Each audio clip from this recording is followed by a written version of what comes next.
Welcome back to episode 4 of the 100 Lives Challenge on 2B2T. We begin today by digging down. I am determined to get a full set of armor and tools made explicitly from the diamond available at 2B2T spawn. And this time we do it honestly. No cheats, no help, no friends with X-ray, no detective dokes on my case. Eventually, I make it down to the bedrock layer. It's been completely torn to shreds by withers and ignored by most players. This is good for 2 reasons. 1, there's no one around except for the mobs. And 2, there's plenty of diamonds ripe for the picking. They are literally here in abundance if you take the time to search, mostly on the ceilings. The terrain is hard to manage, but I need the practice. And the mobs are annoying, but I need the flesh for food. After about a half an hour, I have what I need, and it's time to build. A small sense of pride fills my heart, as I remember that I did it all myself. I have now successfully completed 2 out of the 4 goals I set out for this challenge. I stashed everything away in my 100 Lives e-chest, and turned my attention back to a far more difficult task. Now that we have diamond tools, I want to enchant them. To do this, I need sugarcane to make paper, paper to make books, and books to craft an enchanting table. Our previous attempt to find sugarcane was an absolute nightmare. It does not grow or generate naturally at spawn, and there is no habitable terrain for it to do so if it could. My crackpot idea was to maybe find some at an abandoned base. But after hours of looking with an amazing player named Redscope, we determined that finding sugarcane under 2,000 blocks would be impossible. We parted ways, and Redscope continued to look around, combing the area with his hacks on. But there just wasn't any sugarcane at spawn. We were stumped, but then he had a brainwave. There was a way, one way, to find sugarcane at spawn. When a wandering trader spawns, there is a very slim possibility that one of his trades will be sugarcane. In exchange, he will take 1 emerald. This was it. Redscope began searching, and I mean he really went after it. I was tasked with finding the emerald. I'm gonna save us some time here and just say that both of these things were incredibly difficult. To find an emerald at 2B2T spawn without X-ray took hours, but halfway through my search, I got word from Redscope. He had successfully found the right trader. It had taken him 25 tries, but we had our guy. Redscope signed out to preserve the wandering trader timer, and I continued my search, but encouraged by his success, shortly after, I found an emerald. After stashing it in an ender chest, I made my way to the obsidian ceiling, and to the coordinates Redscope had provided. Shortly thereafter, I began to hear wandering trader noises. Hidden in the netherrack was the sugarcane trader. Redscope logged back on, as I grabbed the only emerald I had to my name to make the trade. The excitement was palpable. This had taken a lot of work, and a lot of luck, but soon the deal was done, and I had 1 sugarcane I could use.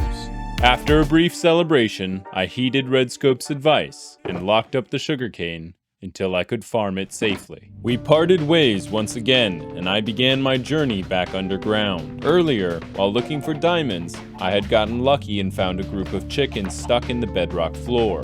I had taken note of their location and intended to return after meeting up with Redscope. On my way, I grabbed some dirt and water, both of which I would need to grow the sugarcane. The journey was relatively uninterrupted until I noticed a name come up on my minimap. This player made a beeline for me, so I logged off quickly. 10 minutes later, I decided to check if the coast was clear. It was not. I was encased in an obsidian box, and the player was camping out nearby. I decided to log off for the night and get some sleep. The next morning, there was nobody around, and I broke out of crappy jail. Thankfully, I had a diamond pickaxe and was able to work through it. Once liberated, I made a boat and Mary Poppins'd my way down from the ceiling. I continued to head towards the chickens and arrived shortly thereafter. Oh man. No, they're still there. Okay, cool. After nervously checking my surroundings, I planted my one and only sugarcane and began to wait for it to grow. I waited and waited and waited until finally, Yes! Now with 2 sugarcane, I could relax. And if everything went very badly wrong, I still had a backup.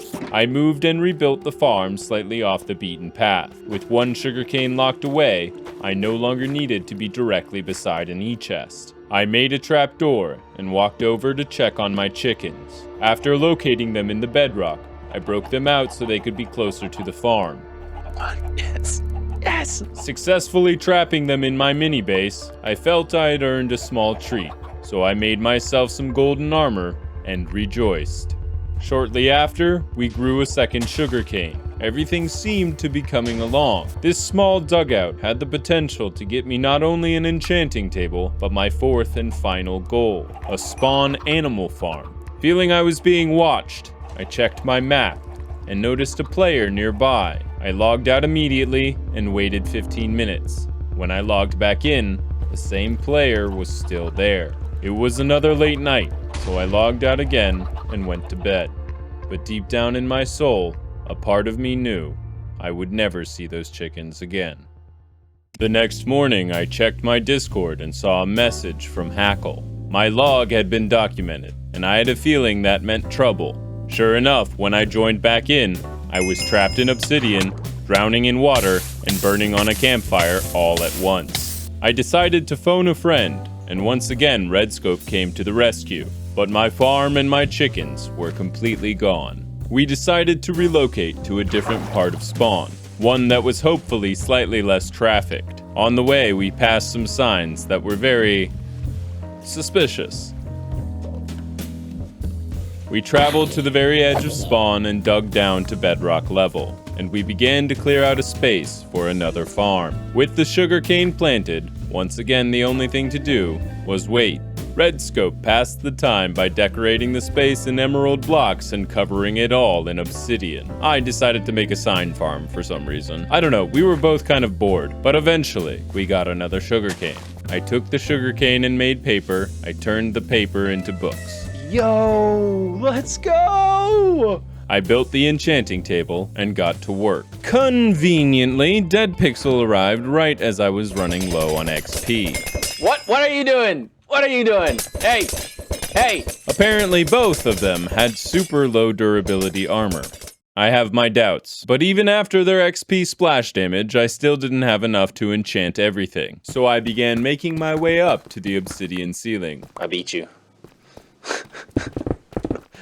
Don't box me. Can't catch me! No!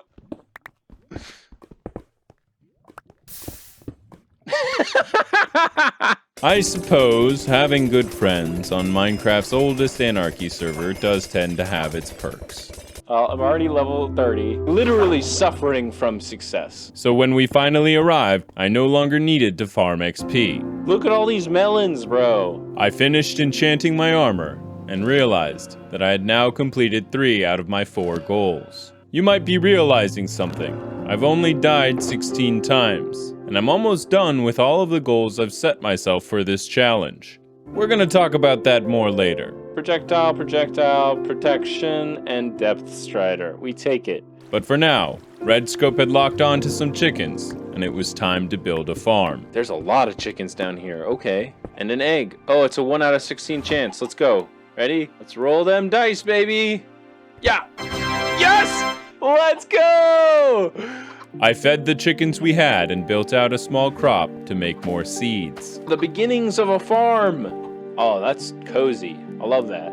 I then noticed that there were some chickens in the vicinity, so I dug them out and herded them back to the main area. Not too long after that, we were joined by a new player. Thankfully, they were friendly. Oh, thank you very much. I continued herding the chickens randomly scattered around us, and then built them an enclosure. Oh, is this a snifter egg? I've never seen this before. Join the club.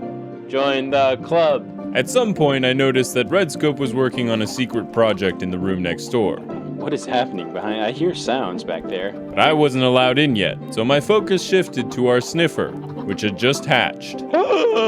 I shall name you Terrence in spirit. As Terrence waddled around, I came to realize that we had finished our final task. This meant that I had completed all 4 of my spawn challenges. I had found a full set of armor. I had enchanted it. I had built a farm, and I had built a base. This random dude in my Instagram comments was right. It hadn't taken 100 lives at all. Not even close. But sometimes things don't go as planned, and that's okay. This is the end of the 100 lives challenge for now. If I can think of a creative way to bring it back, I will. But I'd like to thank everyone who participated. Let's go out with a bang. Hey man, you might want to get out of here. I have a feeling things are gonna get a little rowdy. Oh no! That's a lot of withers. Who do you think I am? I don't need that. I should probably take it up. Oh, I needed it! I needed it!